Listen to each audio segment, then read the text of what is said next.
On June 28th of 2019, France experienced its hottest day ever when temperatures reached 45.9 degrees Celsius. That's over 114 degrees Fahrenheit. But some people weren't feeling the heat quite as much as everyone else. Some people always seem to feel cold, no matter how hot everyone else around them claims to be. So what gives?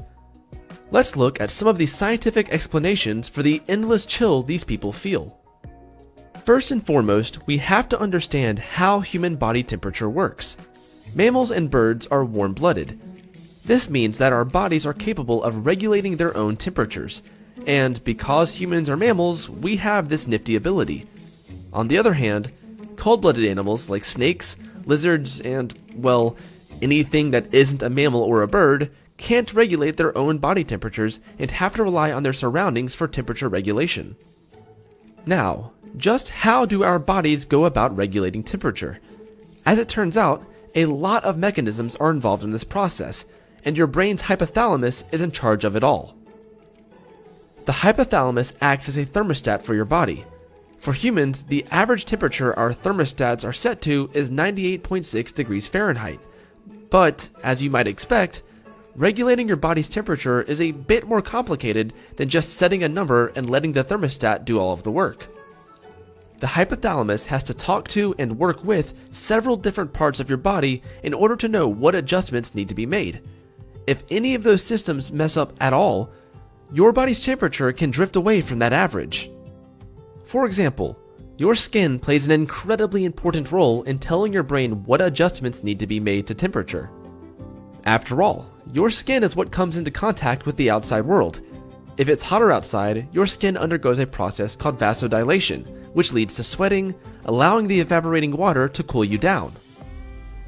And if you're too cold, your skin will undergo vasoconstriction, which is what's responsible for those goosebumps you get when you're feeling chilly. Some people have a condition called autonomic dysreflexia, in which their nervous system overreacts to stimuli. Their bodies will sometimes unnecessarily undergo vasodilation and begin to sweat profusely, or go in the opposite direction and get a case of the chills, accompanied by those telltale goosebumps. There are other reasons someone's body temperature could be out of sync with everyone else's. Generally speaking, women tend to experience feeling cold more often than men do. In fact, one study found that the hands of women were on average 3 degrees cooler than men's hands. The hypothesized reason for this is that men's bodies tend to have a higher density of muscle, while women's bodies tend to have a higher density of fat. Muscles generate heat when they do work, while fat cells store heat. This is actually why you begin to shiver when you get cold. Shivering is simply the rapid movement of muscles done in an attempt to generate some much-needed warmth.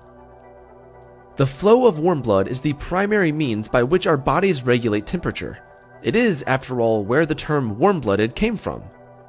So, it shouldn't be a surprise that anything which can influence your blood flow will directly impact your perceived temperature. For example, it's known that having a high cholesterol can reduce blood flow.